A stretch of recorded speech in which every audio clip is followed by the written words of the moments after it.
الرجيم فنبذناه allawi min beddimo kanko annabi Yunus ummorade e reedu lingu ngu min beddimo bil ara'i e karaji karaji tan min beddimo to wiyete masalan fongo to dow leydi lingu ngu weddimo toon nabadanahu min beddimo bil ara'i e fongo maayo nyalama momoda o won wi o caggal balde sede woni balde jeewoni be do nago be cabannay o woni nder reedu lingu o huwa saqimun o ndo ari nde o sellani mo wadi Allah seeda wayno no chofel no wayni walla so tawi lingu modi huuni wiyete moore ko no wayni ko non o waynede hen fa an batna alayhi min kunni e makko kanko annabi Yunus ni shajaratan lekki min yaqtinin lekki ni wi yaqtin lekki ki ko don o nani min kunni don anandi so do yani do jaalam fof non lellane ara makko ene muyni namo kosam mudum kay wajji jamma ene muyni namo nyalawma anani ara makko ene muyni namo nani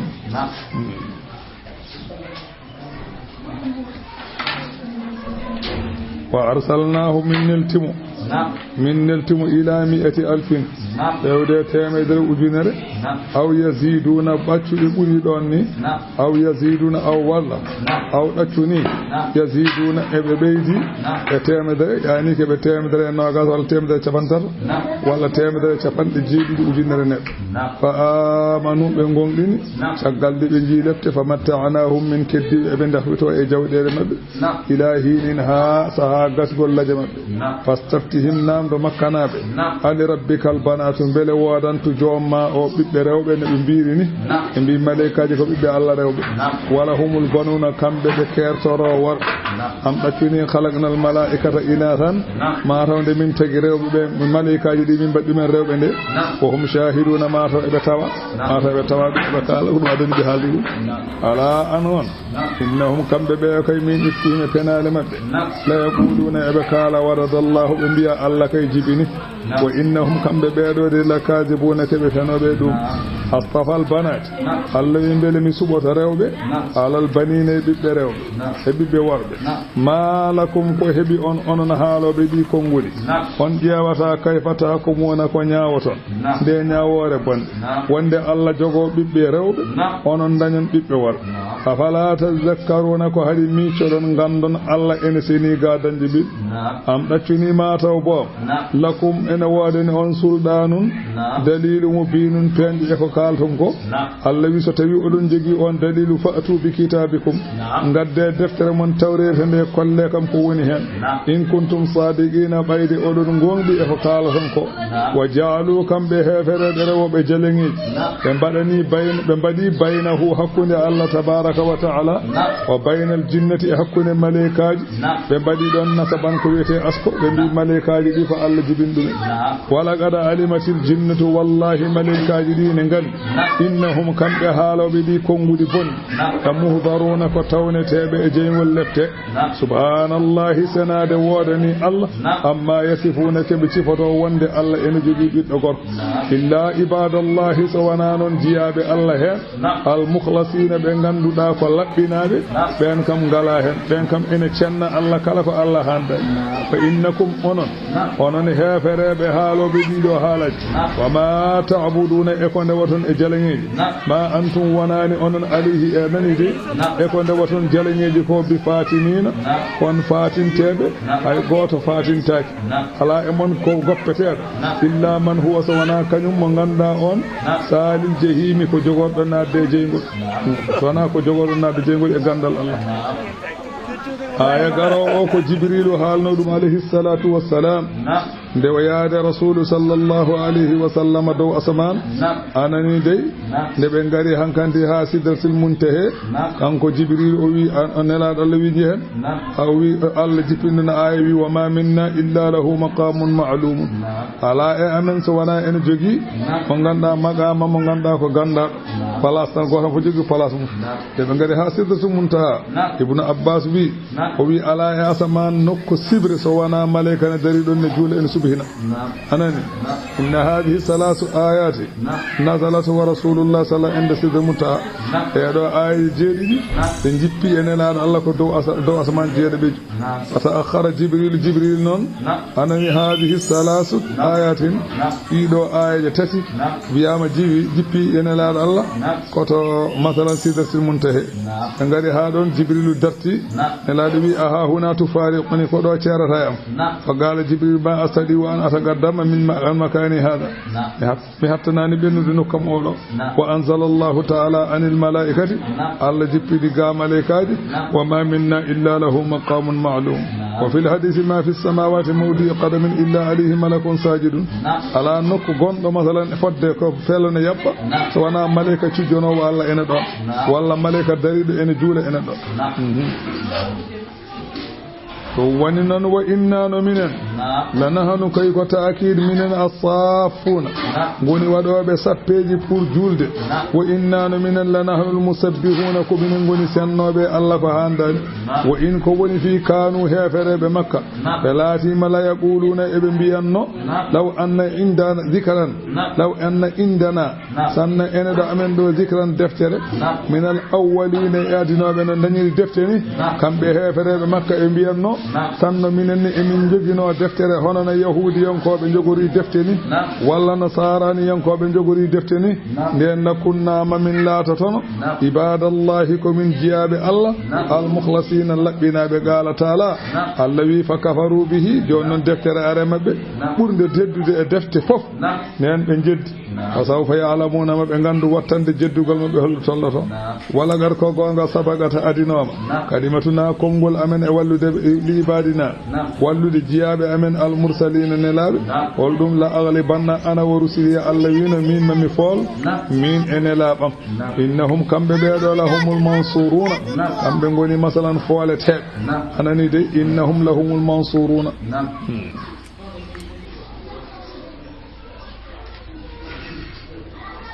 kamɓe ngoni walleteɓe ndimi innahum malaikaji ɗi ndo saha annabaɓe lahumul mansuruna kañum en ngoni walleteɓe ko inna jundana ay kono amen ngu lahumul ghalibuna kañum en ngoni fooloɓe julɓe ɓe ɓen poolata ko annabaɓe ballete julɓe ngoni fooloɓe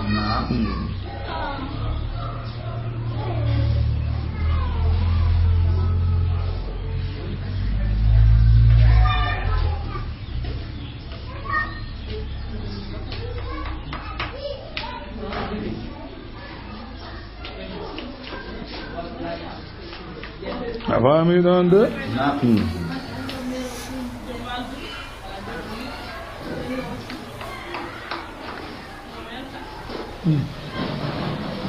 fatto mayra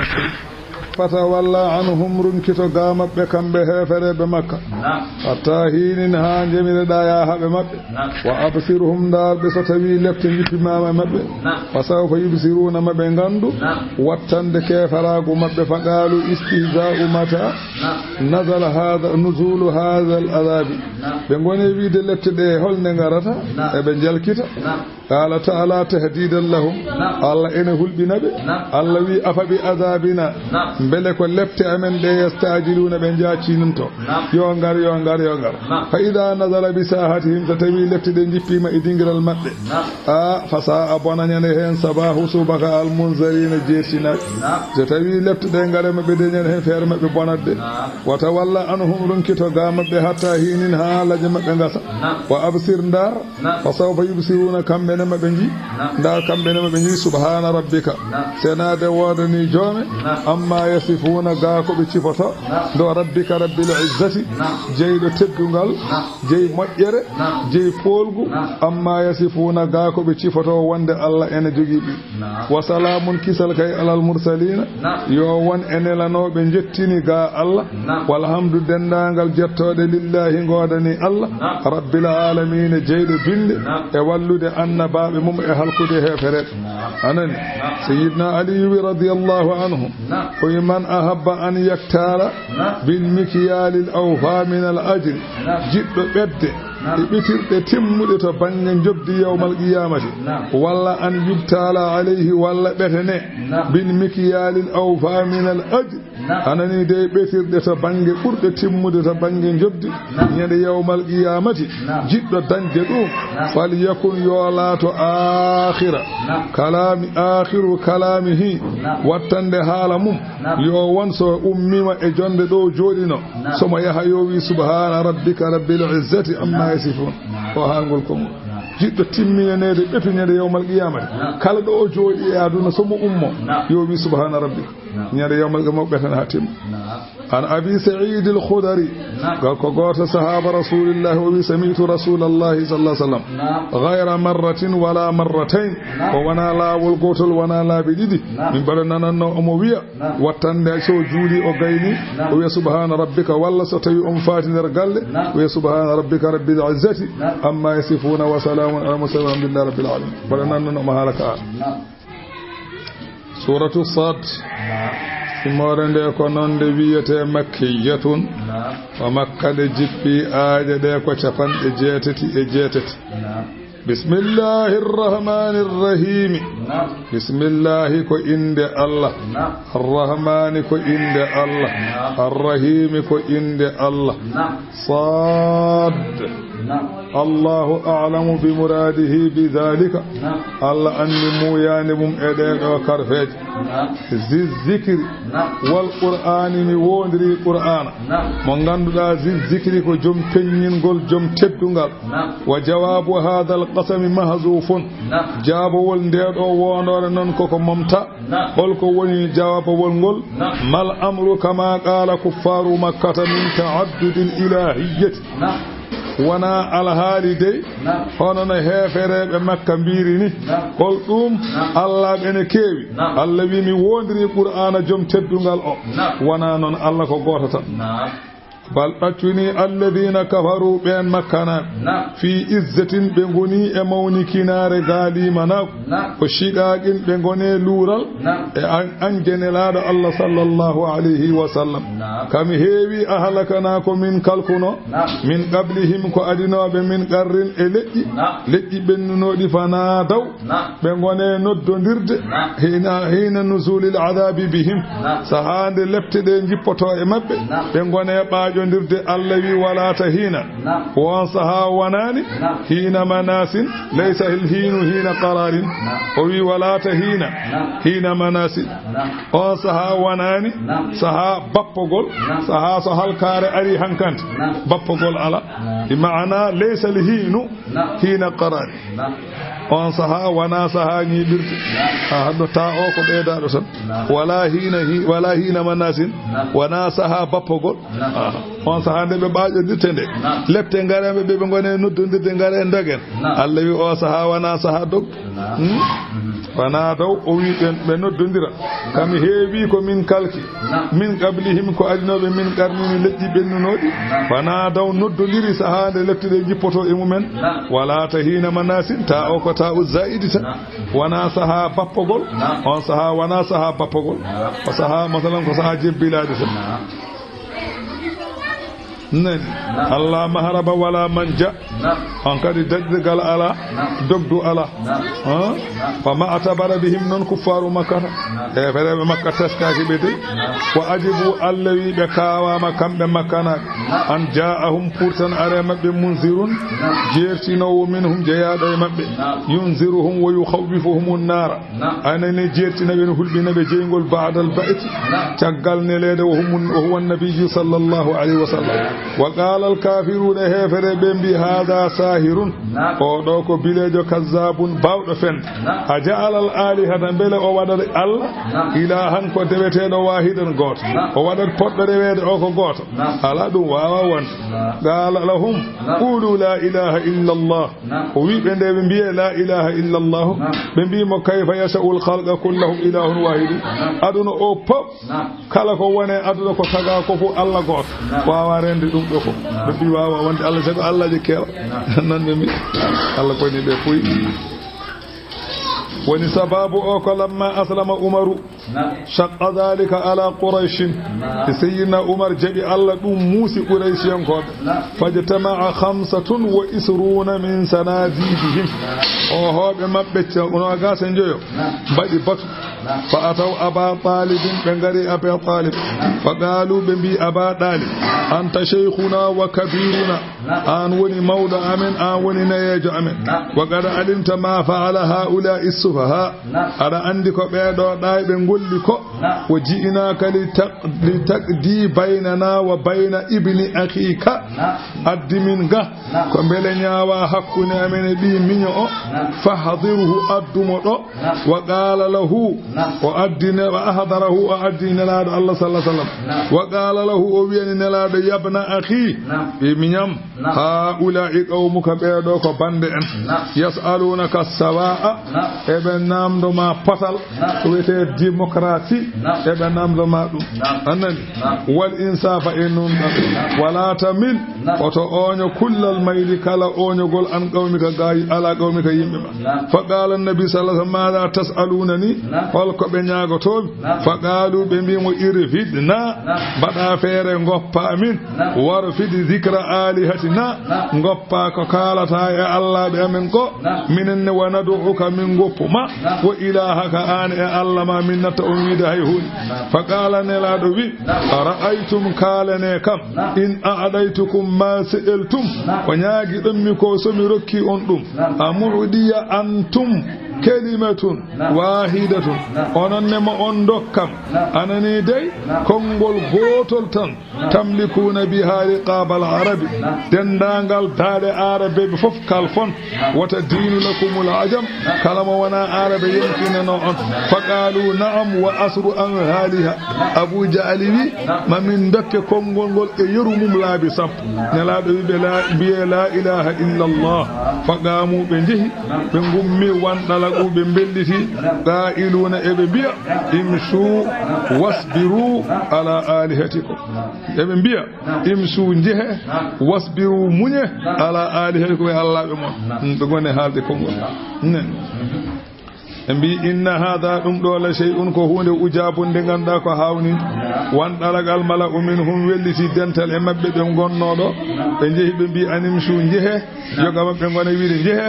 wasbiru munye ala alihatikum enani de Allah be mon tabite e rewde Allah be mon inna hadha gol kongol kala segol Allah ko got la shay'un ko hunde yuradu de ganda ene jolne e men tan ko boyani ko joli ma sami'ina bi hadha en meeda nan de gol do kongol fil millatil akhirah e diine battini do Isa en benni meeda wiide Allah ko goto in hadha wanani gol kongol wiide Allah ko goto illa ikhtilaqun so wana ko penale tan wana gon a unzila alayhi dhikru bela jippintema ko qur'ana kanko muhammad min baynina e dow jesemen walaysa bi akbarina o bulani en mawnude wala asharafina o bulani en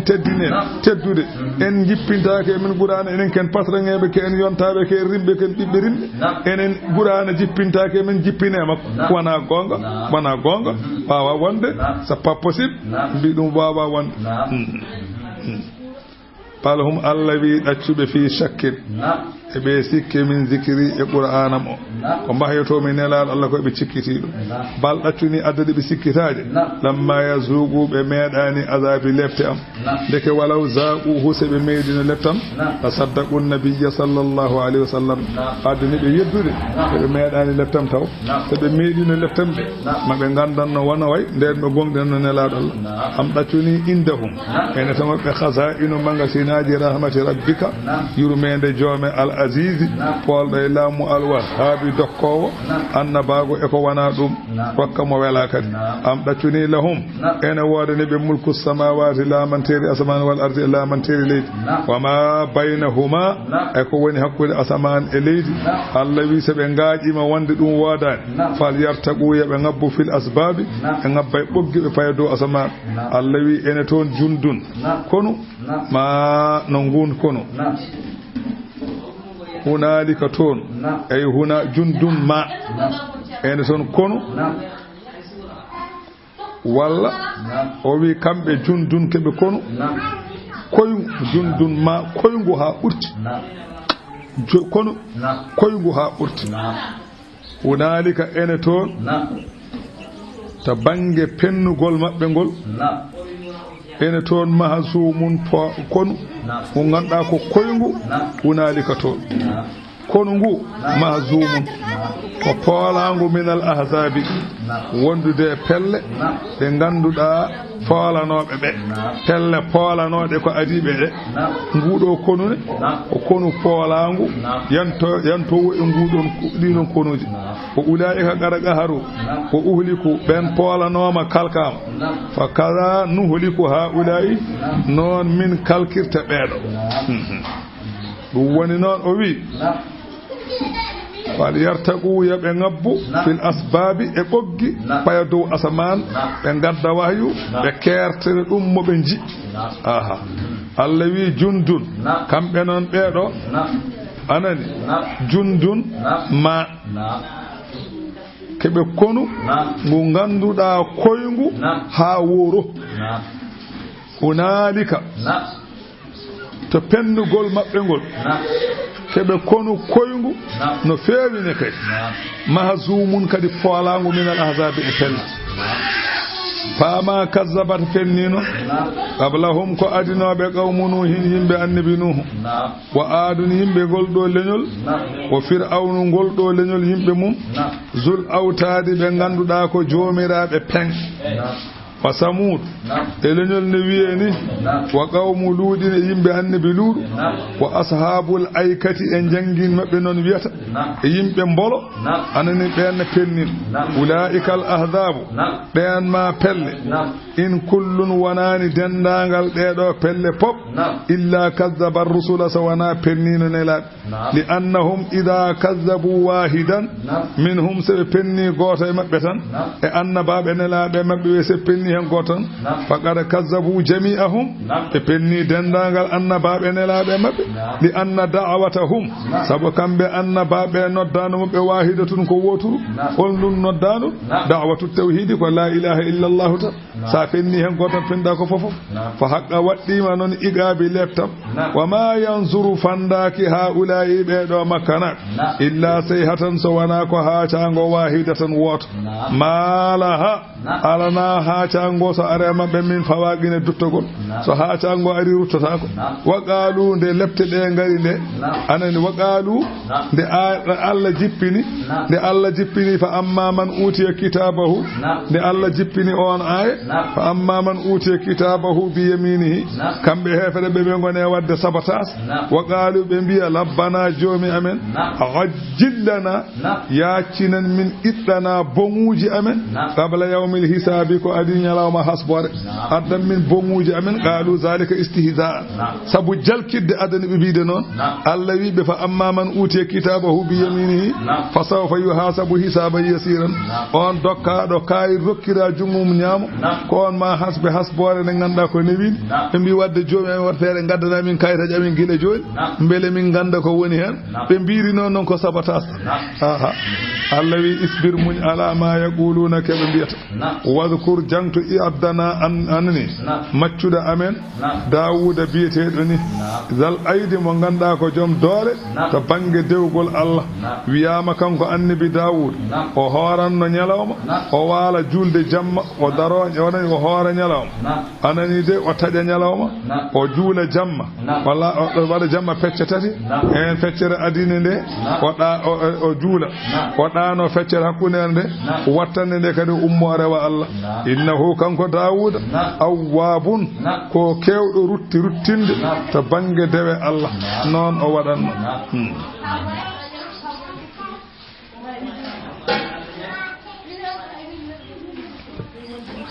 inna no minen sakharna aljibala min elti kaaje ma'ahu wonde makko kaaje de yusabbihna ene cubihina anani de ene cubihina wonde makko bila asiyi masalan kikide wal ishrage pudal nange hedde masalan funange fuda walla beta waddayre min elti diwe de mahshuratan ko dendinade fewde makko ene cubihidina e makko kullun kaaje de e diwe de lahu wanande mo kanko Dawud awwabun ko ruttinowo anani wonde makko e cubhinali e doftade Allah wa shaddadna min cembini mulkahu laamu makko wiyama jamma galle makko o mihrabuji ɗi capantati ujunere neɗɗo ene garda ɗum omo jogii ɗin garde santinenaji ene gardam wa ataynahu lhikmata min dokkimo annabagal min dokkimo peewal kala ko waɗi Allah wine wela o fasalal qirabi e peññingol ewnago kala ko o fanditi ene feeñi anani wa hal ataka yati ari e ma mbele a yii walla ananino naba a habar alhasmi ñawdannoɓe worɓe ɗiɗo ko maleykaji noon kono koye sifa worɓe ngari ɓe ngarino e annabi dawuda eɓe ñawda id tasawwaru lmihraba tuma nde ɓe padda ga mihraba o ɓe kaɗa nadde ɓe ngari garde ɓe mbi ɓe natta kamɓe worɓe ɓe ɓe mbi keɓe ñawdo ɓe ngari ko ñawede an kandi garde ɓe gandi ɓe ko ɓe kamɓe koɓe mbi ɓe ngari ñawede koko gonga goppani ɓe lawol tawa dawuda wiyama so tawi o heeɓi to nder juma to omo rewa Allah hay goto natata to nder juma to garde ɓe calloto kamɓene ɓe kaɗa nadde e natirde damal sabu ɓe ngari koye ñalawma mo rewata Allah gardeɓe ɓe kadi ɓe nadirde damal ngal kamɓe noon koɓe maleyka ɓe mbawi waylade ɓe natata woɗɗo ɓe natiri taw ɓe natirani damal nde ɓe jetti ɓe natirani damal ɓe naati e makko fa fazi'a minhum id dakhalu ala dawuda nde ɓe naati e dawuda fa fazi'a minhum dawuda ƴenƴi e mabɓe sabu ɓen anani ɓe giwri dawuda ko dow juma to toon ɓe naati nde wonno damal ngal ɓe kaɗa nadde ɓe kaɗe natirde damal ɓe ndewroy dow ko maleykaji ɓe mbaɗi andina saɗa woni nder suudu ma walla woni juma tan yimɓe ummima dow tan waɗi cip e leydi ala sago kula te wolu hurrasu hawlahu gardoɓe fof ne taarimo kanko dawud qaalu ɓe mbimo la tahaf oto hul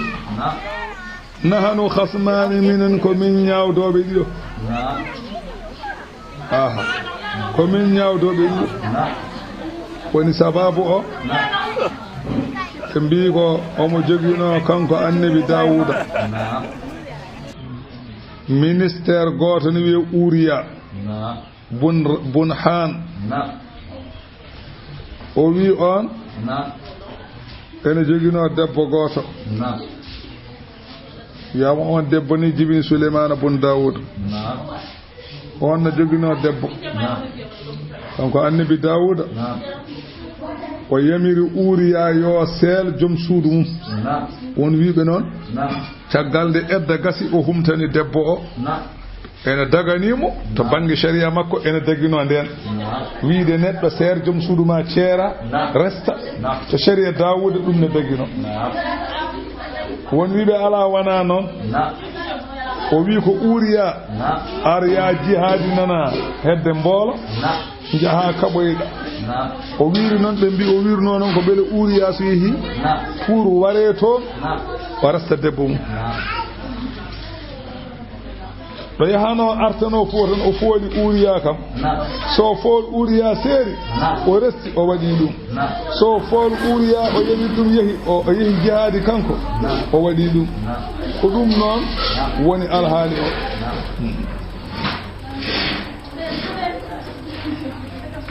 ɗum woni id dakhalu ala Dawuda joni noon annabi Dawuda jogii ko capanɗe jeenayi debbo kanko Uriya ko goto o jogii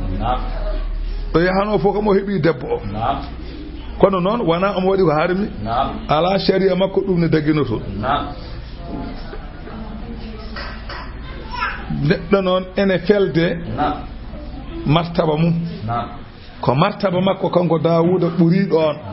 ko amma sinno ko goɗɗo so waɗi ɗum hay hunde kono martaba Dawuda ɗo tolni to Allah ɗo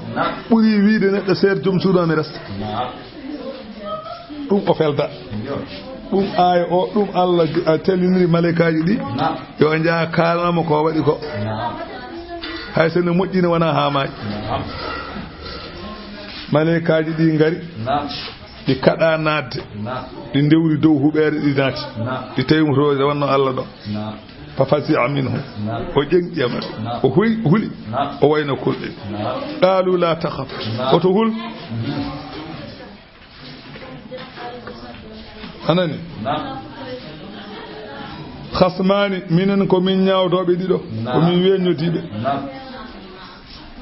baga toñi ba'duna yoga amen ala ba'dina yoga fahkum baynana bil haqq ñaaw hakkunde amen e goonga noon wala tusɗiɗo hoto oño wahdina fewnu min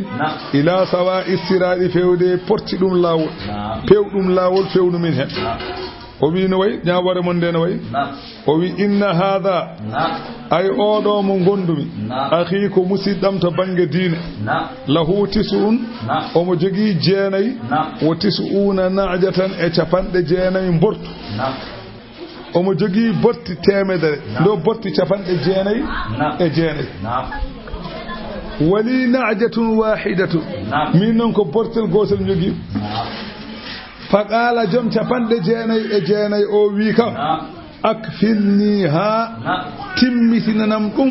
temedere gotel ma ngel addumi yentine capanɗam jeenayi e jeenayi ɗi wona temedere wa azzani o foolimi fil khidabi e weñje ñimnanimo goɗɗo o e ɗum jaɓanimo ɗum annabi dawuda o namdi mo ñawdata o wi ko gon waaji o wi aha ɗo wirini ko noon tigi min mboɗo jogii capanɗe jeenayi e jeenayi mbortu kanko o jogii ko mbortu gootu ndewmomi noon ha kettimo mbortu makko ngu yante portal capanɗe jeenayi woni temedere mbortu tan dawuda wi qala dawuda wi laqad zalamaka o tooñima de o tooñima bi su'ali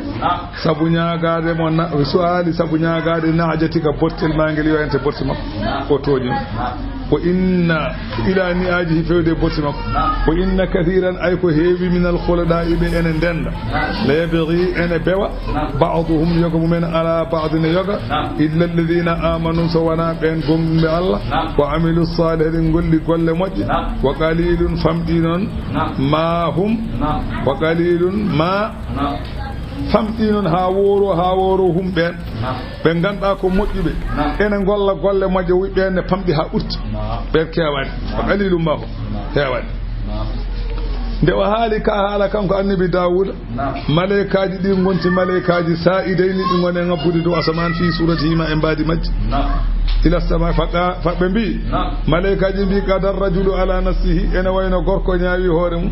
kanko omo joguino capanɗe jeenayi e jeenayi debbo o hefti debbo janno wonti temedere ndeke o ñaawi hoore makko tawde wi o wi ko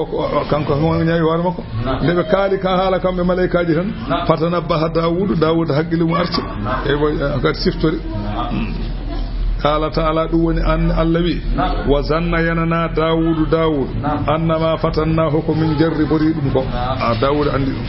فاستغفر ربه ويمشني جومكم وقرأ فكراك أنكو دفجد ساجدا أمسجد وأنا بأمرتي الله اللوي فغفرنا له ذلك من جافي مبنى الدوم وإن له إن وادم كانكو داود عندنا قامن قال زلفا ملدل وحسن ما آبن يكبر مؤذر رسول اللوي يا داود داود إنا جعلناك أيمن من بدين خليفة كالمت في الأرض ليدي هذا فوجن يمبئ فحكم بين الناس نياو حكوني بالحق يقول ولا تتبع الهوى وتروا بلاد فتان ويدلك عن سبيل الله سيدان أو مجن ما قال لا والله إن الذين يدلون بين مج عن سبيل الله قادين الله فبنجلي مناق بالله لهم نوارن بين عذاب لتشديد شتر بما نسوا سبق بن ججتي يوم الحساب يوم حسبر الله وما خلقنا السماء والأرض من تجران أسمان من تجران ليدي وما بينهما يكون حكون أسمان ليدي من تجان بعد لنكم في جنقول وانا ميرد من بديل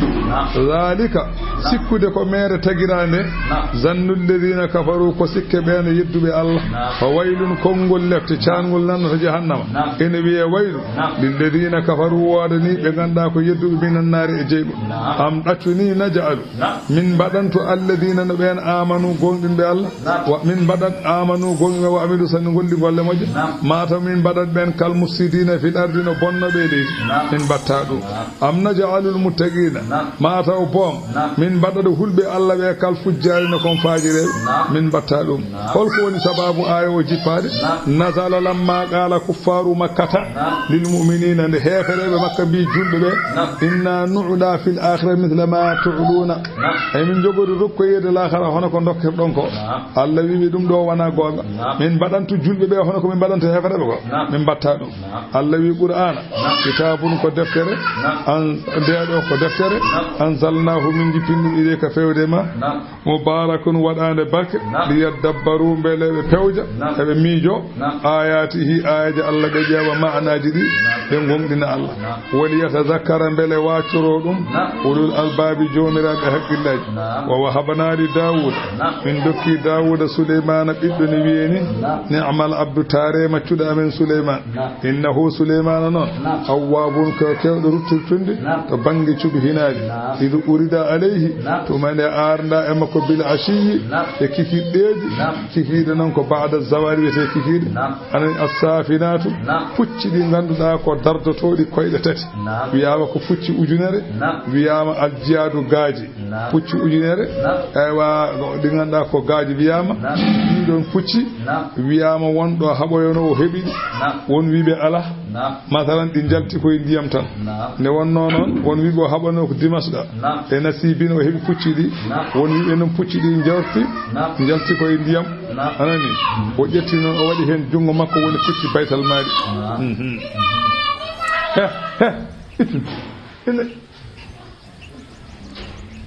a faami joni noon o wone fewnude pucci ɗi jiyaɗo ko gaaji fira o wone fewnude pucci ɗi omo fewna pucci ɗi wonno ko jahowo jihadi o yiɗi yaade jihadi o wone fewnude pucci ɗi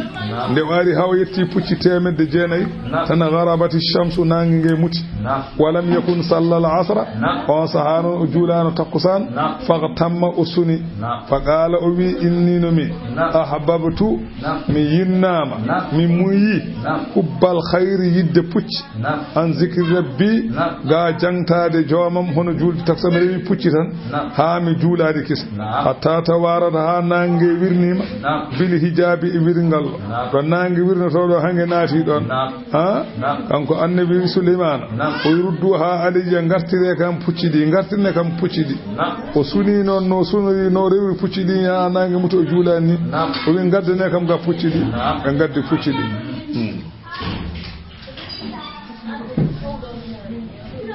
faɗa figa o naatani mata han eywa soppude bissuugi e korle wal aanaki e daaɗe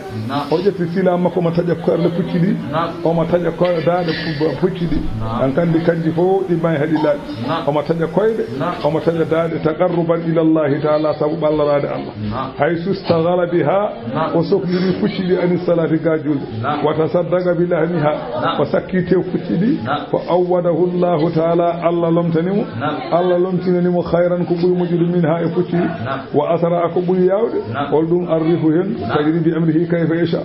hen nuna doga ɗo wela kala ɗo yiɗiri wala qad fatanna Souleymana wallahi min jarriborima kanko Souleymana e ɓorde laamu makko holko woni sababu omo jogino debbo eywa debbo o wiyete ko Aminatu noon debbo o wiyete andi Souleymana kanko debbo wiyete ko ha jaradatu noon debbo wiyete jaradatu tan debbo wiyete ko jaradatu debbo o woni sababu hawa dañi ɗum kanko Souleymane no mbiɗen ni nde wonno ko Allah tottimo taƴatinde e laamu mum tottimo yo laamu ene wayno o laami aduna o fof kanko Souleymane ala ɗo ronkata yettade noon joni noon lamɗo goto kefeero nana juude geec anani duunde nde wiyete ko saydun laamɗo mawɗo nan toon koye duunde geec ene jogii laamu mangu ene jogii ngaluuji mawɗi on sahaa kanko oɗo Souleymana o felliti yaade toon nde wonno omo jogii ko omo yaara on henndu nawatamo e ndiyam he wuro ngo laamɗo tinan tan haɓe mbiye wuro he cip ɓe ndari ɓe noddi on fewde Allah laamɗo o sali wuro ngo wiyete ko Saydul ɓe mbimi yo jaɓ Allah o wi ala on mbaɗi laamɗo o laamɗo on jogii ɓiɗɗo debbire ko jaradata hono mum yodde ala e aduna he kanko Souleymane o suɓani hoore makko on ɗon o noddi ɗum fewde l'islam noon caɓi Allah kono annda ko firti l'islam kanko Souleymane noon o yiɗi debbo o ala mo yiɗi honɗin gilli e rewɓe makko debbo o fof dey ko dañe makko fof e heewde debbo o nana wayata ran kama tan yo deƴƴu bojji jamma ñalawma nana waya waɗi ñalawma gooto Souleymane tawi mo waya wima an kam ɗi bojji ɗi wayata ko waɗi o wi min de yiiɗa boɗo waya tan i siftorat babam tan i siftorat babam so siftiri babam laamu mu eno laamorino ni tan ɓerdam bonam mi wona wayde Souleymane wi a kono pamma ko laaminoɗo kono noon Allah ittimo lomtinanima ko ɓuri ɗum a yonata ko wi a ko gonga kono noon tawi somi miijimama tomi woyat joni kay sinna yamirino seyɗeneji ma ɗi ndesinini kam babam ɗo e galle he ha wayno babam ni somi fini mboɗo ndaara ɗum tan ma bojji ɗi deej Souleymane yamiri seyɗeneji ɗi yo ndesinanmo bam makko ha sa yi tan cikkata ko bam makko hakke e mum nandude heddi tan ko wawa fofde wawa yaade wawa haalde kono ko texte 6 ɓe mbi mo woni bamma wano wallahi ko ni watti subaka fof omo ndaara fotogo o watti noon subaka o ƴetti comci eɓe jogii comci bam makko ɓornono o ɓooni ɗum ko ɓe pewni ko watti o ara subaka fof kanko debbo o sujjana dese o sujjana ɗum no waɗantuno baba makko ni waɗi ñalawma gooto Asif bun Barkiya mo janngunɗen so suule to suratu namli on ari e galle he nde wonno on ala paddal so ari hen ɓennoyat ɓenni nder galle to tawi toon hunde nde o noddi Souleymane o wi Souleymane an hande fodde balɗe 4 ko wona Allah ene rewe e galle ma o wi ɗo o wi gallam ma ɗo o wi gallam o wi galle ma o e weleede gooto e rewɓe ma he kanko Souleymane o rutti to galle debbo to o heli dese o gufi debbo o furi ɗum o harti o wi yo addane comci makko omo jogii comci ɗi ko mboomiri tan wuppata ɗum mboomiri tan ñootata ɗin comci omo jogoo ɗi ɓe ngaddanimo ɗin comci o ɓoolɗi nde o ɓoolni haw gayni o yehi ladde omo rewa Allah omo nimsi o waali o ñalli toon wayde haa ñawde o arti o sikki hangaddi natti ƴeeƴi Allah noon wona noon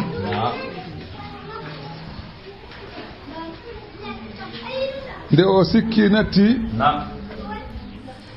teede kadi Allah kadi wona noon kanko Souleymane somo yahanno taarodde walla somo e wonda e suddiɓe makko omo joguino feggere laamu ngu koye feggere he woni o ittat feggere nde o resne omo jogii ɗon debbo no wiye Aminatu ko on o tottata feggere nde o totti Amina o feggere nde jogii o naati nder taarodde so itti feggere hen laamu ngu iwat o naati nder taarodde seyɗani ne wiye Sahrul Marid ari ardi e mbaadi makko kanko Souleymane wi debbo o tottan feggere nde debbo o itti feggere nde totti Sahrul Marid o waɗe juuɗe mum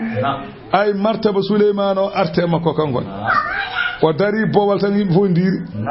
o fayɗo Souleymane jooɗonoɗo o jooɗi o fotti koyɗe makko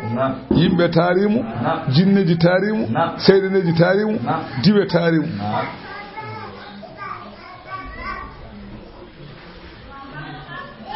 o woniri noon nde haa balɗe 4 ɗe ndaari gasde Asif bun Barxiya e huunde e yahudiyankoɓe ɓe sikkitino wayni mbi onon kanko Asif bun Barxiya o namdi yimɓe o noon ala ko haawi on ɓe mbi ala hol ɗum o wi Souleymane no ñaawirta jooni ni on jeyaani ñaawooje makko ɗe ko ni o ñaawiranno ɓe mbi a en de min ngannda kono kam wonani waano kam on ko jilli heen de koye min de mi faamani ɗum o wi ko ni ko ni de o ñaawiranno ɓe mbi ni de o ñaawiranno ɓe mbi ala wonani o ñaawiranno o woniri noon kanko Souleymane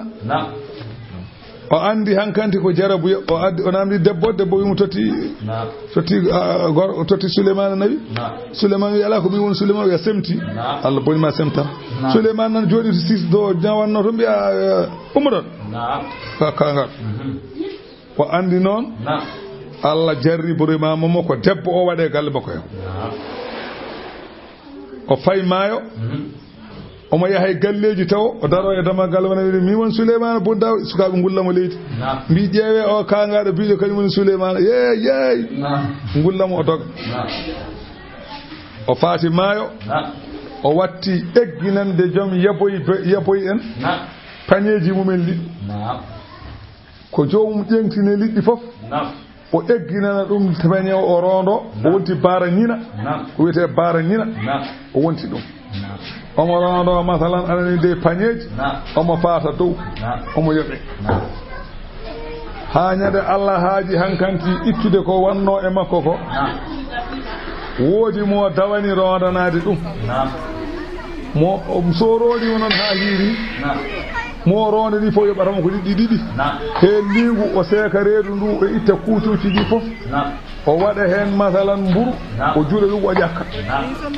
noon e hew wadde nguya lingu o sakko walla o yeeya nguya lingu o juɗɗire nguya lingu noon hewno wadde mo liggani o noon on takkusan yoni itti liɗɗi ɗiɗi tottimo heen liimu gooto o yeeyoy liimu keddinge jungo makko nguude balɗe capanɗe nayi ɗe timminde seyɗaane o diw e caali ɗo wonno ɗo yehi rewi geec itti feggere nde sulke geec ɓenni liimu moɗi ɗum mo liggantono o noon ñande heen yoɓimo liɗɗi ɗiɗi heen liimu gooto o yeey liimu ngu o fiɓi judde ngu o sekiri ɗum feggere yalti dewe golle Allah ko ɓooyaani ko hono ko way noon ɗe waɗi ɗo ko ɓooyaani hono ɗum waɗi jiyaaɗo Allah gooto ko jaggunooɗo laawol Cheikhana Ahmad Tidiane radiyallahu ta'ala anhu woodi saay wi yo woppu laawol ngol hokkamo kaalita heewa o wi on yo addu on wiimo ey mbaɗa adda kono koye sarɗi en jolata laana njeena hakkude geej mbeddoɗa kuusma o wi bisimilla on itti kaalis tottimo ɓe jole laana ɓe ngari ha hakkude geej o tikkus makko sulke maayo he liimu moƴi debbo makko fay jeere soodoye liɗɗi soodi ƴelo liɗɗi addi he liimu gooto debbo ne taƴa tan ha yi ton course o Allahu akbar debbo wi ɗum wona course ma o wiyam jaw wi ko wallahi ko course am o wi o wi min noon mi andi ndekete ko laawol ngol nangimi wona min nanguno ɗum mi hayti woppude mi jokki hami maaya taade kay kursam arti ndeke min ko kangol nangimi wona min nangi ngol jaɓani woppude min mi woppani goto mi tacce ɗo min o yumum ce kanko Souleymane noon feggere artiri o watte juuɗe makko o arti e place ɗo wonnoɗo o jooɗi seyɗeneji ngari jinneji ngari yimɓe ngari diɓe ngari taarimo omo jooɗi ɗo jooɗi o wi joni seyɗeneji ɗi seyɗane gujjunoɗo feggere makko eɓe gaddumo ɗo jonji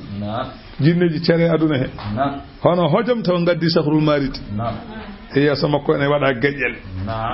gendarmerie ji makko gaddi ɗum o nangi sahrul mariti o wi ɓe gadda e hayre ɓe gaddi hayre mawde ɓe mbi yo peej o wi yoɓe peej hayre nde ɓe peeci hayre nde ɓe nannimo toon o waɗi hen godron e bedek o wi ɓe beddo e geeƴi ha yowmal qiyamata ɓe ñawda mona geeƴi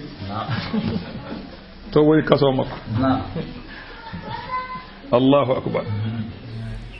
ɗum woni wala kada fatanna Souleymane wallahi min jarribinoma Souleymane aha anani ɗum woni ko qissa mo kalannami o tan ko ɓuri raɓɓiɗi hen koni tan anani min jarribima Souleymane wa alqayna min beddi ala kursiyihi e dow sis makko jasadan ko wayno ɓandu woni seyɗane mo mbimami o a faami humma anaba kanko Souleymane o laamu ngu rutti e laamu makko caggal balɗe tan qala o wi rabbi joomam ighfir li mboɗo ñaagima jaafoɗami wa habli rokkam mulkan laamu ngu ganduɗa la yambaghi ngu hananani li ahadin goto min baadi caggalam mboɗo ñaagima dokkami laamu tawa hay goto handani e laamu ngu caggalam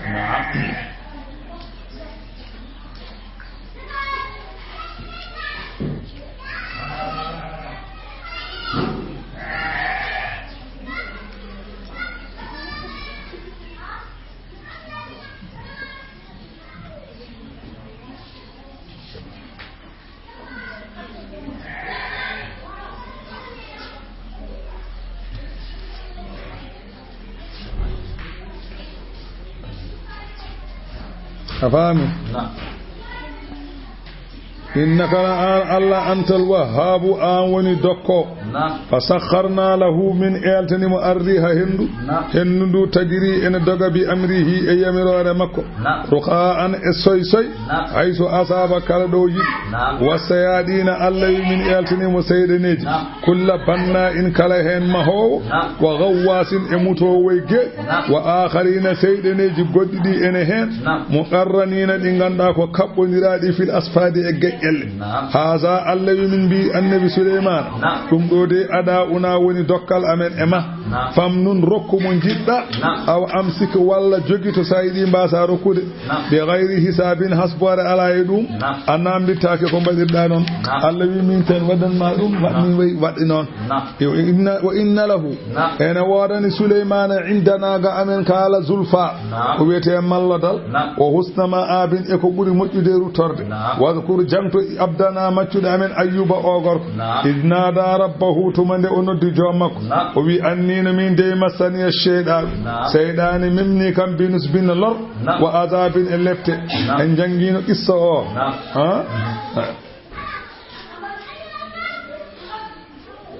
shaydan en anda fofo ko Allah kono non o anye ko sabu ne hanade Allah o wi ko shaydan o mo andi kam ko Allah Allah wiyo haada a wullitima urkudu fi bi rijlika koyngal ma ngal fi do gonda do leliɗa ɗo fi ɗon koyngal ma o dillini koyngal ngal fana baada aynu ma in sewde ndiyam ɓuli ɗon fa ila Allah wimo haada mughtasalun ɗum ɗo ko ndiyam ɗam ene loote baari dun ɗam ganduɗa ko ɓuɓɗam wa sharabun e ndiyam ɗam ene yare o looti hen o yari hen nde o yari kala rafi gonnoɗo nder reedu selli nde o looti rafi gonnoɗo dow fof selli Allah wi o wahabana lahu min dokkitimu ahalahu yimɓe galle makko mislahum e yeru mumen ma'ahu wonde mumen Allah wurtini ɓiɓɓe ɓe ewa waɗi hokkimo kadi hono ɓen kadi rahmatan Allah wi ɗum ko ni'ma minna ummarade amen wa zikra ko wa'du li ulil albabi wonande joomiraɓe haqqillaji Allah wi mo khudh nan bi yadika e jungo ma he dirsan ko wete samɓoret aɗani samɓoret dey bahel huɗo wiyete samɓoret o jagguɗum nde wonno ko kanko Souleymane o wondirino Allah ma o fi debbo o ɓoggi temedere looci temedere eyi nde debbo o taw o yehino leeli artude o woni kanko annabi Ayyuba ma o fi debbo o looci temedere Allah wimo joni hoto yan wondore oto fimo temedere lim kuɗi temedere ha timma piyama lawol gotol gasi Allah wo khudh bi yadika nangu e jungo ma he dirsan ko wete samɓoret jagga fadrib bihi fi mo samɓoret o fi ɗum debbo ma o wala tahana so hoto yan o jaggi ɗum o fi debbo o Allah wi inna no minen wajadnahu min tayimo kanko annabi Ayyuba sabiran ko muñ ni'mal abdu tare maccuɗo amen Ayyuba innahu Ayyuba awwabun ko kewɗo ruttinde fewde Allah tabaraka wa ta'ala wadhkur jangto ibadana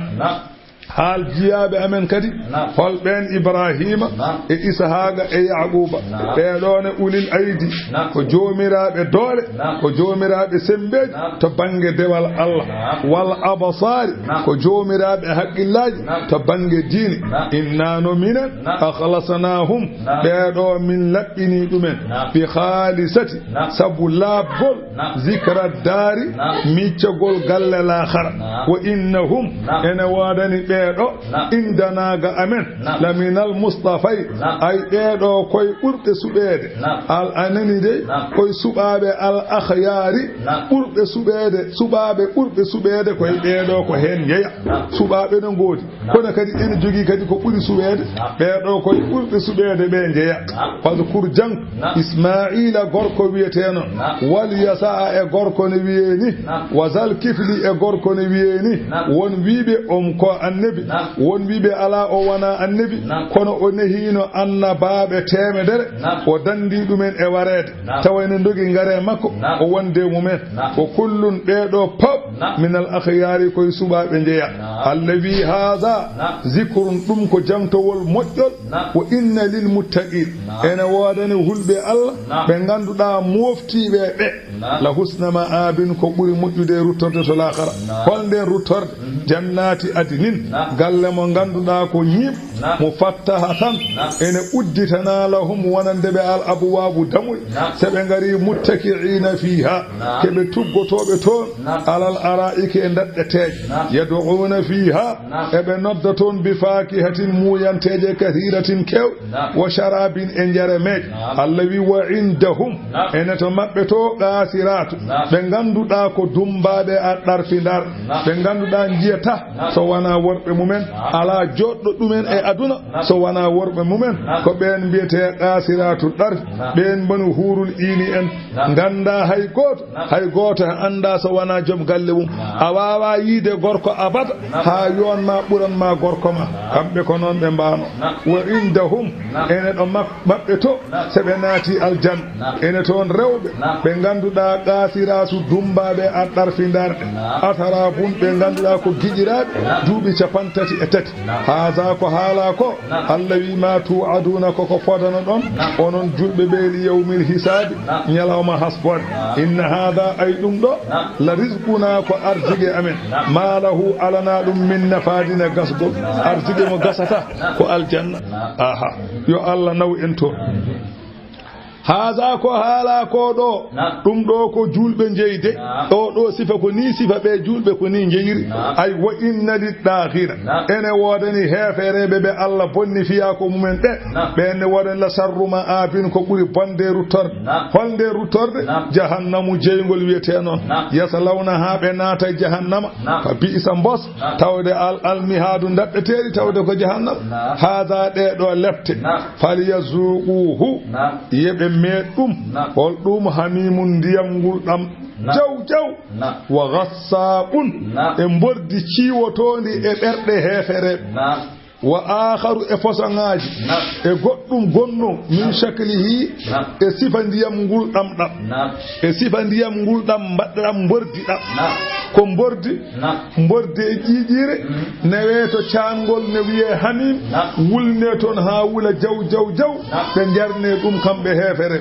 allah wi wa akharu e lefte mi goɗɗe min shaklihi way kono mbaadi ɗam ɗeɗo lefte ni azwajun ko fosangaji luutodirɗi hay goto anda fosangaji bonɗi poɗɗi noon hawnade haza allah wi ɗum ɗo fawjun anani dey seɓe naati jeygol ngol haɓe naati woodi arɓe maɓɓe kamɓe mawɓe ɓe Allah wiya ɓe weddito toon hefereɓe woɗɗe Allah wiya haza ɗum ɗone kadi fawjun ko dental muktahimun naatowal ma'akum wondude e moɗon ko rewnoɓe moɗon ɓeyde fayaqulul matbu'una ɓe ganduɗa ko rewanoɓe adiɓe ɓe so tawi rewnoɓe ɓe ngari mayram ko dental muqtahimun ngal ene naata ma'akum wondude mon e jeygol sebe naati ton fa yaqulul matbu'una rewanobe be biya he on nangari la marhaban bihim be de kam yaajende alana dumen tawde ko naatobe jeygol innahum salun nari on kambe ne kebe naatobe jeygol be on boram qalu rewobe be biya bal accu kay antum no onon ne kay la marhaban bikum onon ne kay yaajende alana on sabu antum qaddamtumuhu onon gardinno dum keferu ngu onon gardinno dum lana wonande min fa bi isa mbos alqara ñibirde minen e mon fof ko jeygol qalu kambe heferebe be gonay wiide rabbana joomi amen man qaddama lana kala gardinan do min haza de do ngudo keferu fuddan do min odo pone faziduhu beydan mo azaban lefte di fan chawande finnari e jeygol wa qalu makkana be heferebe sebe naati jeygol be gonay wiide malana enen kam ko hebi en la nara en jiyaari do rijalan worbe kunna be latino den na'udduhum eden limtanno dumen to aduna eden biyanno dum minal asrari koy jasbe jeero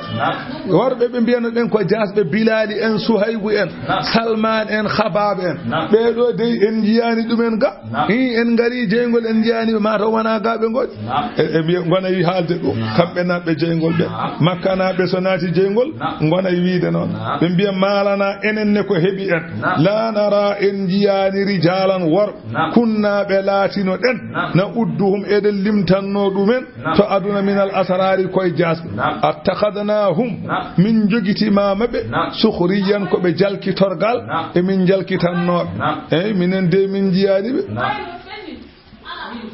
am daccuni mataw zagat oni anhum gama be al absaru giti en jiyani be woni be biiden be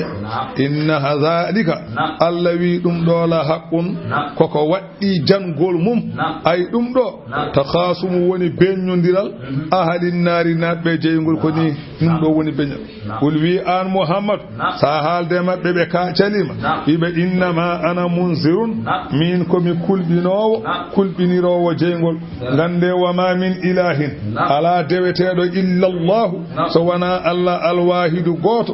القهار فال تغمم رب السماوات جيد أسمان والأرض جيد ليد وما بينهما يكوني حقوني أسمان إليد جيد أسمان جيد ليد أو العزيز أو وني فال الهادم الغفار جافتو جيابم قل ويب هو كالنتم أنكو نبأ أنكو خبر عظيم مولد de mi cakinaki de kono non antum onon an huko kalanmi ko muriduna odon durni on gojaka on wana haaju mon ko jiitukum fihi bima la ya'lamu illa mi addani on hen mi addani on e qur'ana ko ganduda be ma la yu'lamu illa bi wahyin wawata andade so wana ko wahyu tan ما كان لي ألناك من علم قندل بالملأ الأعلى باتو توغو ملائكاجي إذ يختصمون ثم ندبن بين يندرتي على حال آدم ne Allah wiyete inni ja'ilun fil ardi khalifatan mbodo jogori wadde leydi he mo en lomtomi mi tawano ko dum ne laad Allah wi mi halani on kono odon gandi kam mi tawano ko dum in yuha ilayya wa hayaka am illa annama ana so wana min non nazirun komi jertino mu binum penni do jetigol jangto ida qala rabbuka to mane ajome wiyani lil malaikati o wiyani malaikaji di inni no min khaliqun basharan komi jogordo tagde bandi yanke min dinin ella pal fa idha sawaituhu sumi timminim wa nafakhtu mi dongni fihi makko min ruhi ruham teddudo mi weddima e makko o woni neddo o darima faqa ulahu pukkona de mo sajidina odon tujjane de tujjanemo wiyama adi sujjandemo ko kanko jibril wiyama baba adama adi sujjandem ko jibril mikailu rewi hen israfilu rewi hen azrailu rewi hen malaikaji ballinade Allah ndewi hen wiyama nyalawma mobe cujjo ko nyalawma aljuma tuggude betewe ha takkusane be cujjibe gummaki won kongol wi ala ko duubi temedere e be cujjibe gummaki won kongol wi ala ko duubi temedde joyi e be cujjibe gummaki ala kulli kan wawi sujjude ko malaika tawde nyaamata yarata yata tarat on kam tampata ko on wawi sujjude baaba an aɗa heyɗa aɗa ɗomɗa aɗa banka aɗa namde dépense sujjudu ma juttano fe sa sujji tetana ummoto fa sajadal malaikatu malaikaji ɗi cujji kulluhum kamɓe pop ajmauna dendagal ko ta'kid illa iblis so wana ngal ɗo iblis o ɗo wonno ko hakkunde malaikaji iblis noon istakbara mawnikini wa kana o laatinoma e gandal allah minal kafirina ko yeddoɓe o jeeyano e gandal allah ne andi ko kefero o won ko kefero kono nden saha malaikaji gandano ɗum qala allah wi ya iblis hey ma iblisa an kam ma mana aka ko hatma an tasjuda nde cujjata lima khalaqtu ko tagirmi bi yadayya e juuɗam keetumi e tagdi ɗum fa inna kullu makhluqin walla fa inna kulla makhluqin tawalla Allahu khalqahu ay Allah wiirani ni kay wonde ko heddi ko wona kanko tagi kala ko taga kay ko kanko tagi ɗum kay ko teddinde baba adama tan Allah wiiri noon astakbarta amma woni kini sujjande mo nde am kunta min al alina walla jeeɗa koye mawni kini sabu ko an ɓuri mo qala iblisa jaabi allah iblisa wiimo ana khayrun minhu o ɗo mo mbiɗa yomi sujjan o min ɓurimo sabu khalaqtani min narin min tagɗami koye jeygol wa khalaqtahu min dinin tagɗamo kanko koye ɓakkere qala allah wimo fakhruju minha yaltu e aljanna o walla e asamanuji he fa innaka na an rajimun ka diddaɗo ɗo gonɗa pop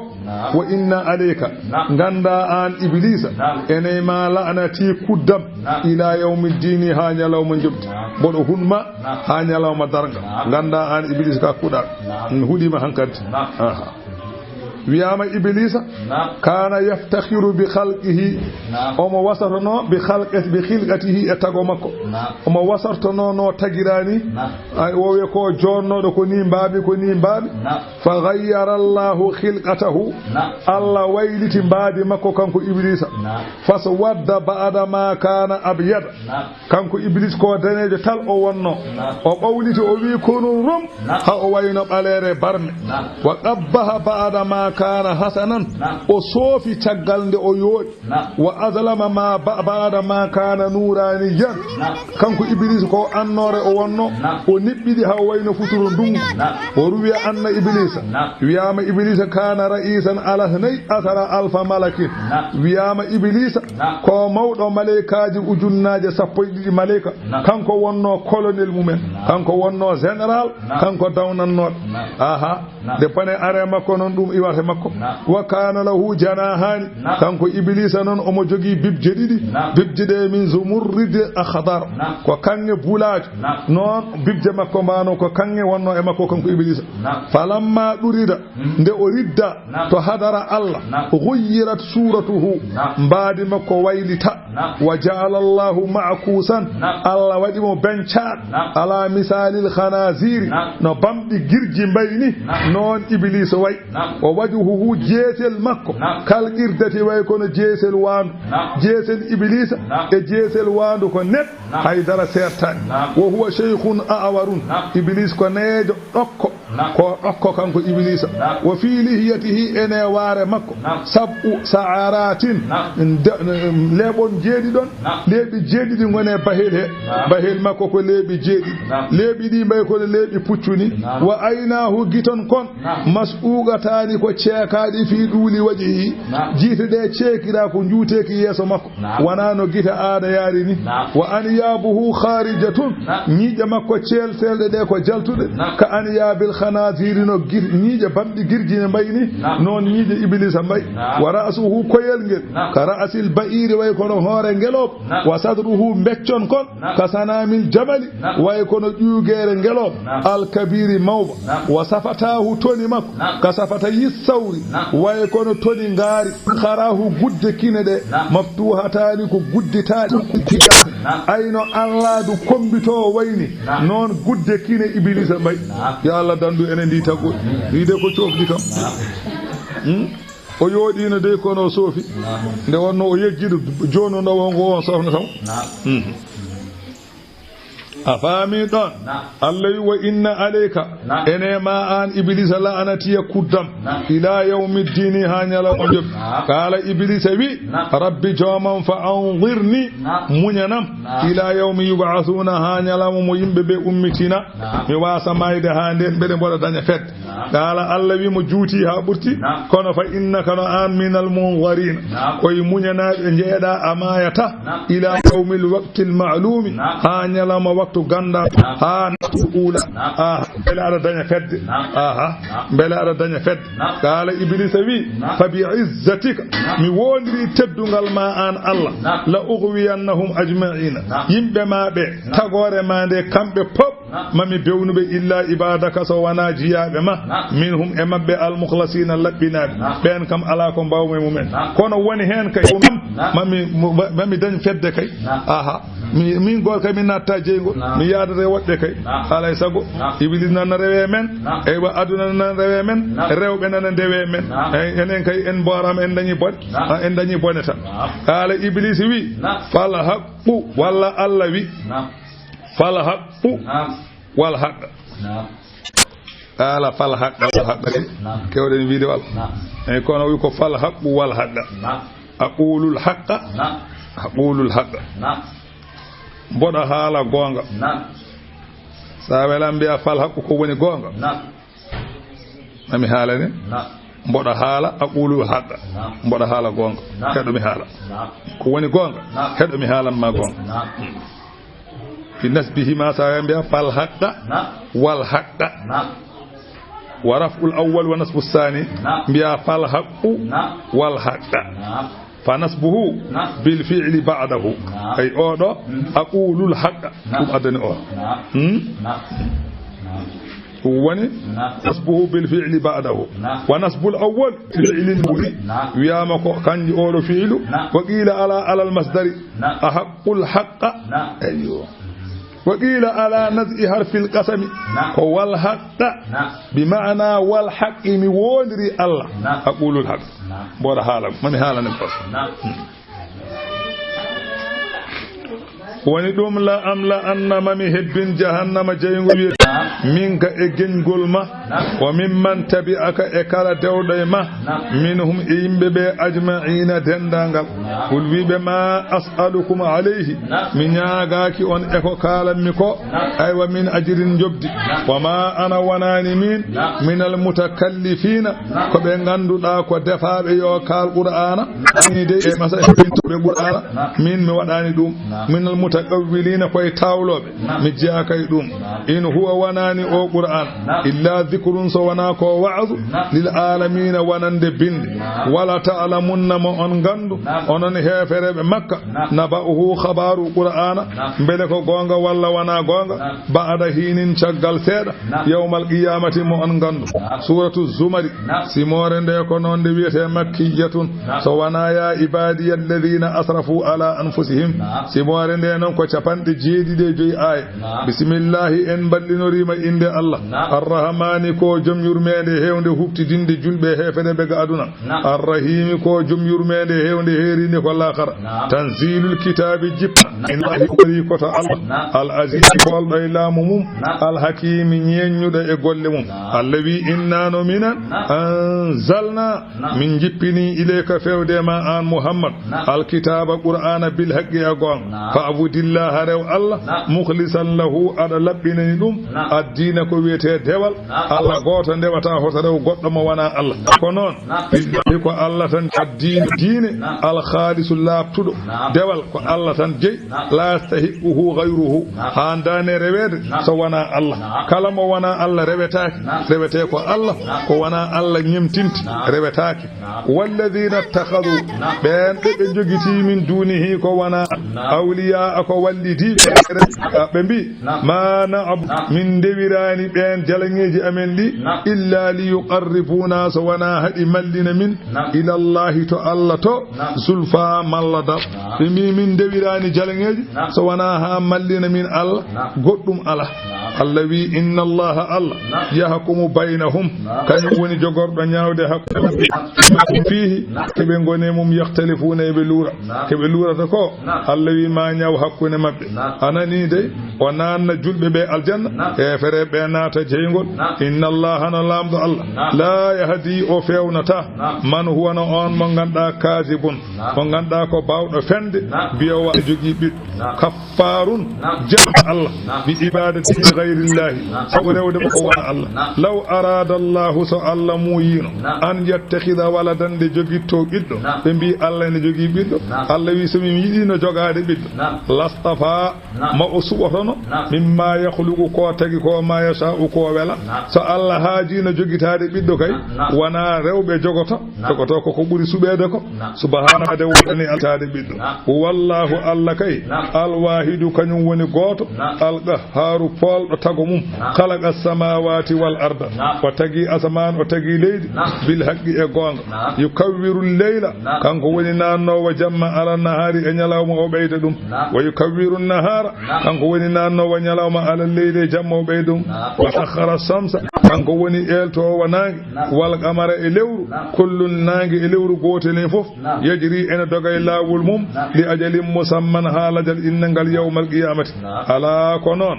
wal azizu kanko woni polɗo e laamu makko leftowo anƴe mum al ghaffaru mo ganduɗa ko jafotoɗo khalaqakum Allah wi tagi on min nafsin fittandu wahidatin woturu onon tagore nde fof tagoɗon koye summa ja'ala minha o waɗe fittandu he zawjaha cuddiɗo mo hawwa wa anzala lakum o jippinani on min al an'ami ummarade nemoraji geloɗi en nayi en bey en baali en samaniyata azwajin façongaji jeetati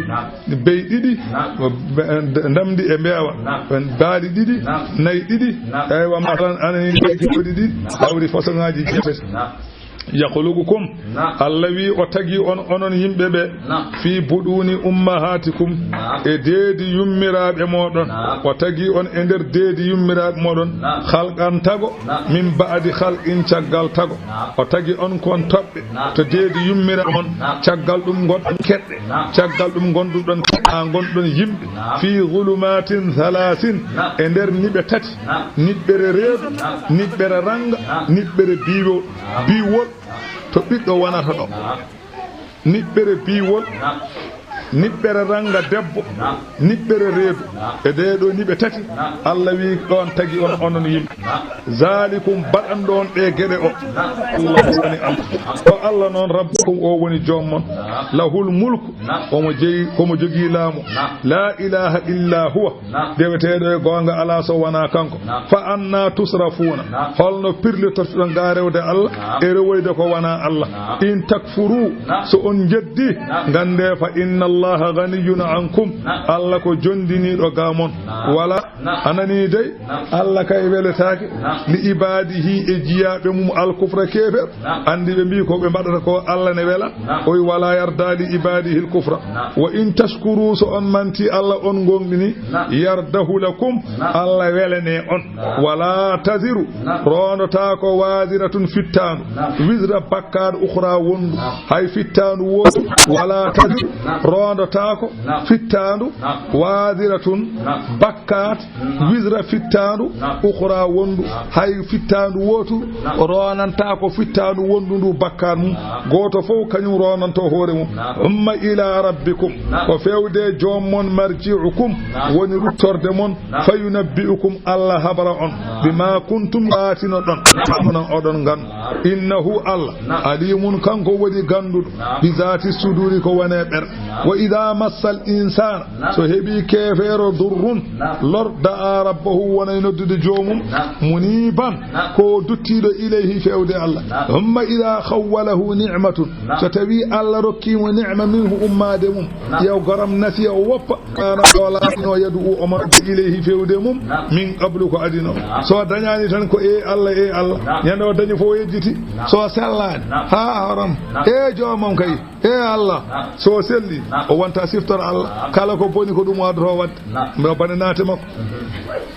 wa ja'ala lillahi o walana Allah andadan rendidiɓe ɗum noon ko liya dilla ha o majja an sabilihi ga diine Allah ul wimo tamatta dahmidoɓe kufrika e jeddugol ma qalilan seeɗa fodde gurdam ma innaka no an baɗowo ɗe gueɗe min ashabin nari koye natoɓe jeygol amman huwa qanitun bele on mo ganduɗa ko dewowo Allah ana alleyli ceɓe jamma sajidan ene sujja qa'ima ene dari ene juula yahdaru al-akhirata ene renti l'akhara ene huli lepte l'akhara wa yarju ene jorti rahmata rabbih yurmede joomum yeti oɗo kaman huwa asin bil kufri one nande mo ganduɗa ko gofowo Allah one nandi mo ganduɗa ko kefero ɓe ko gotum one juula ene dari ene juula jamma ene huli Allah e oɗo baɗowo ko wela o ɓe ene poti ɓe gona gotum de o wi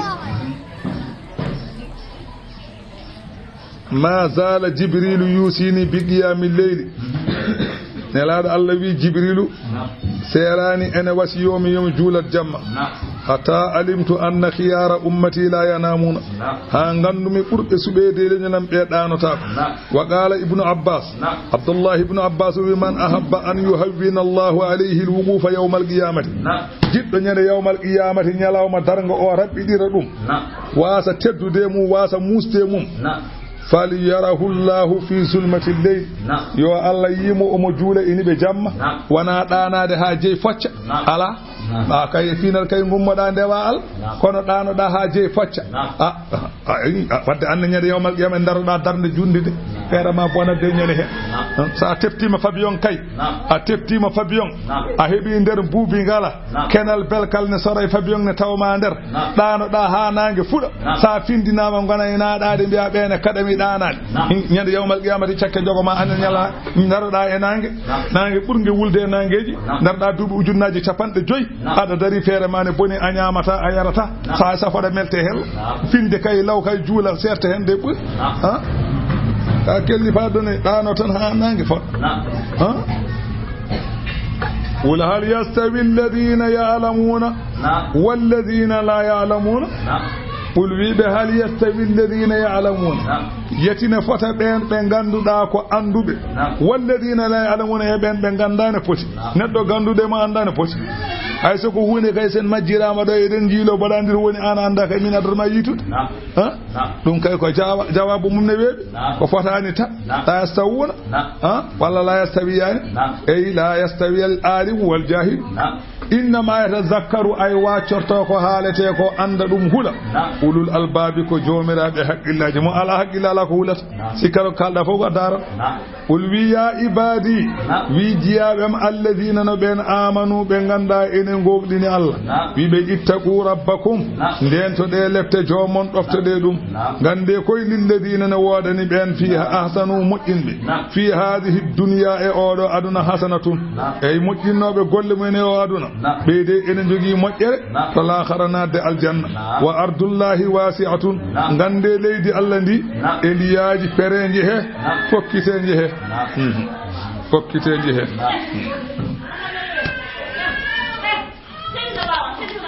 innama yuwaffa as-sabiruna ay timminante jobdi mumen as-sabiruna ko muñɓe e ɗoftare Allah ɓe timminane ajrahum jobdum bi ghayri hisabin ko alda e ɓetede ko alda e peesede qul wiɓe inni umirtu min jamirami ko an a'budallaha ko yomi rew Allah mukhlisan lahu mboɗo laɓɓinani Allah addina dewal o umirtu jamirami kay koli an akuna yomi laato awwalal muslimina arwande jebbiniɓe e goɗɗo leñol qul wiɓe inni no min akhafu mboɗo huli in asaytu rabbi somi woofi joomam anani de mboɗo huli azaba lette yawmin yalawma azimin mawd mboɗo huli ɗum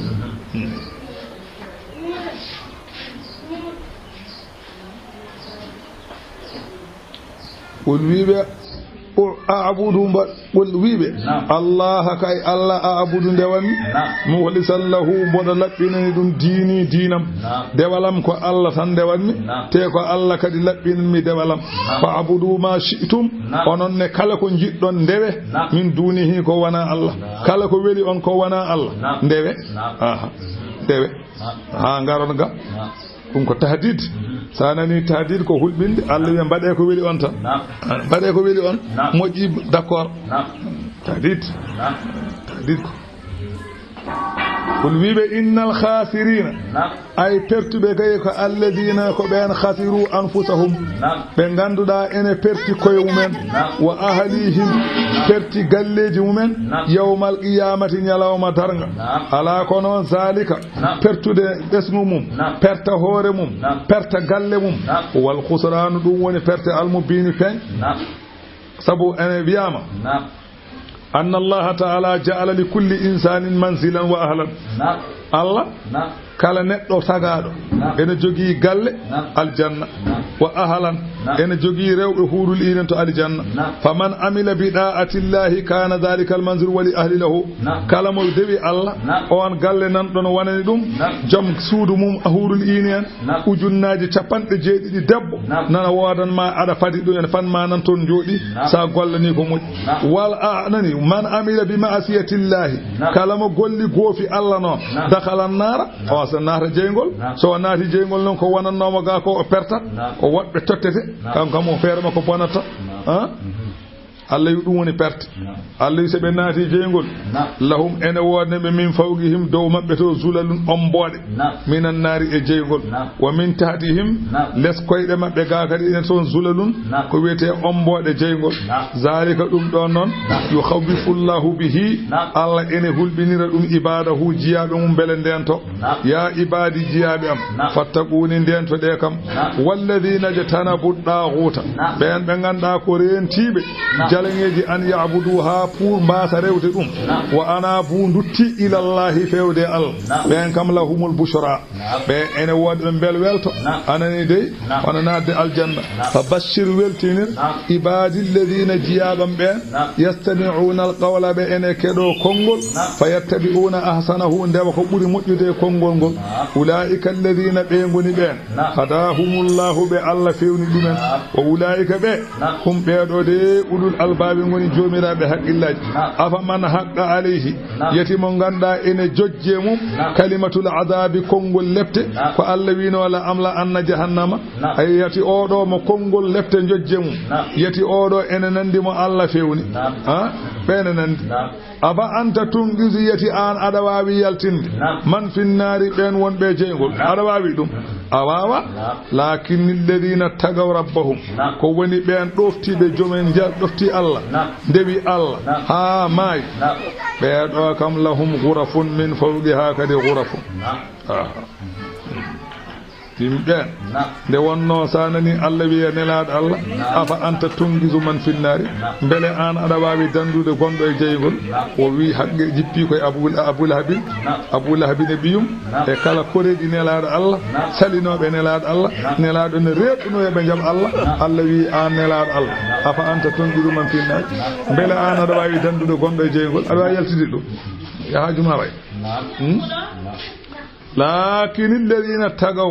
ko woni tan alladhina tagaw ɓen ɓe ganduɗa ko rentiɓe anani rabbahum jomin ɗofti Allah lahum ghurafun ɓe ene woda ɗumen saluji min fawqiha ene dow saluji he kadi ghurafun ko wiyete kadi saluji mabniyatun ɗi ganduɗa ko mahaji tajri ene doga min tahtiha e les majji al anharu ko wiyete caali wa'adallahi fodore Allah ɗum koko waɗata la yukhlifu llahu al mi'ada Allah noon lundata ko fodore nde foti alam tara beela a anda anna allaha Allah anzala wanani dey o jippini mina sama'i ummade asaman ma an ndiyam Allah wi fasalakahu o nanni ndiyam ɗam yana bi a ilirde fil ardi e leydi umma yukhriju bihi o yaltiniri sabu ndiyam ɗam zara an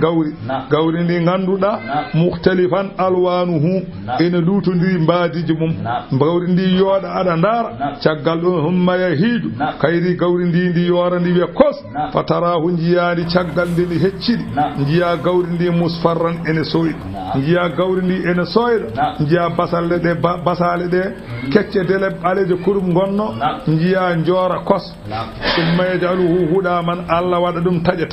so hendu ari weɗa ɗum jiya weɗo inna fi dhalika ɗum ɗo woni hen la zikra ko wa'du li ulil albabi wonande jomiraɓe haqqillaji ɓene ganda golle Allah afaman sharaha Allahu sadrahu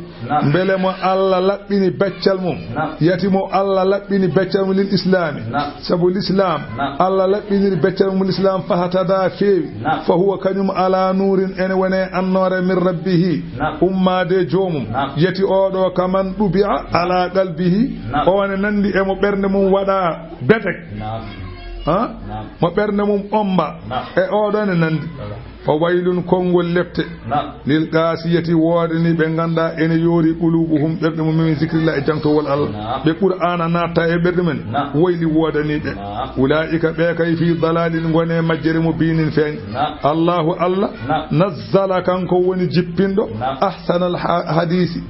yewtere ɓurde welde e jewte hol nden yewtere kitaban wona badal deftere wiyeteno qur'ana mutashabihan nde ganduɗa ko nandude mathaniya ɗimmitade ene haale gueɗe ɗiɗi o haala natoɓe jeygol joni joni o haala natoɓe aljanna joni joni wa'du e wa'idu ɗum woni mathani taksha'irru minhu ene ñorguilo saabu qur'ana so tawi cappoje ɗe kalam ñorguilo hen juludu guri alladhina no ɓen yakhshawna ɓe ene kula rabbahum jawmen humma talinu huɓiɗo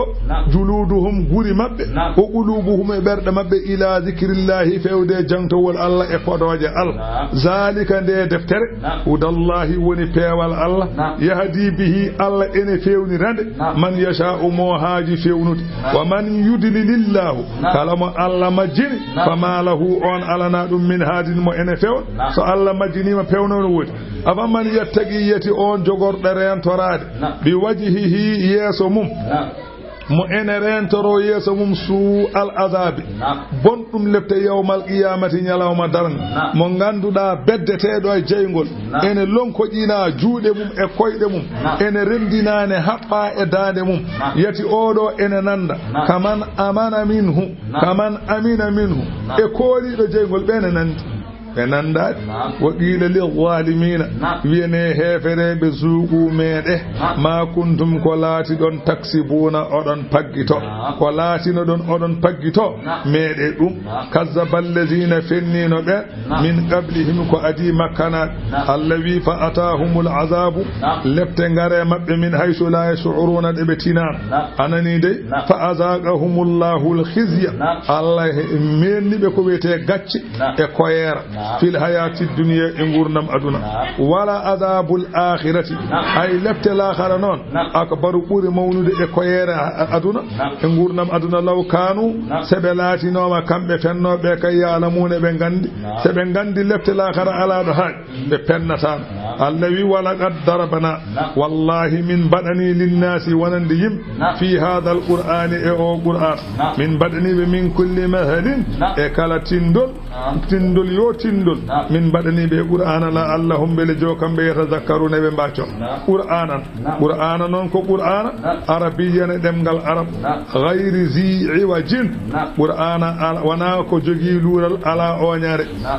jiɓoya ala e qur'an la allahum beele jo kamɓe yattaquna ɓe nden to kefiru daraballahu allah ene fiyana kefero mo ganduɗa mo wulani allah e julɗo kulɗo allah ene fiyana ɓe tindol on ngol masalan on ngol tindol rajulan gorko goto maccuɗo fihi shuraka ene ɗo makko ɗo kanko maccuɗo renduɓe ɓe mutashaki suna ko lurdoɓe bonɓe jikku hamniɓe o ko maccuɗo Allah ne fiyana en tindol de o ko maccuɗo fodde yimɓe sappo ndendimo yimɓe sappo ɓe kawrani jikkuji goto fu ɓuri goɗɗon jasde e mettude ɓe ndendi oɗo maccuɗo wa rajulan saliman li rajulin e gorko goto kisanɗo gorko e gorko goto oɗo ko maccuɗo ko goto halfi ɗum o ko goto halfi mum oɗo ma won sappo nana kalfi mum sappo halfuɓe o wiya dawanam o wiya ƴoganam o wiya addoye calɗi o wiya tenoyi o wiya alminelma jeere coonami warga te ko o goto kanko o huyi wata cikkuɗon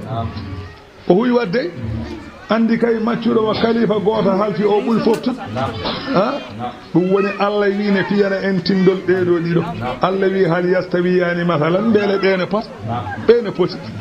e potani de ndeke wadde dewowo Allah goto e dewowo Allah ɓe hewɓe potata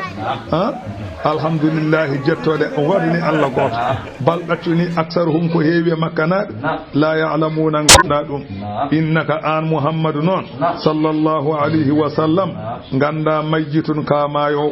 wa innahum kamɓe wiyoɓe ya may ɓe kamɓene kay majjituna keɓe mayoɓe sata mutu waya mutuna ma mayte kamɓe maɓe may fala samatata bil mawti jalkitgol ala pour mayde nadalat lamma stabda'u mawtahu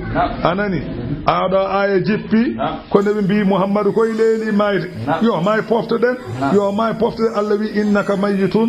faam ka mayo wa innahum kamɓene kay mayyituna keɓe mayo summa innakum ay onon yimɓe ɓe ñawmal qiyamati ñalawma darga inda rabbikum to joomon tahtasimuna ko on ñawdoɓe ñande darga ñawdon ande keɗɗo e gonga e keɗɗo e fenen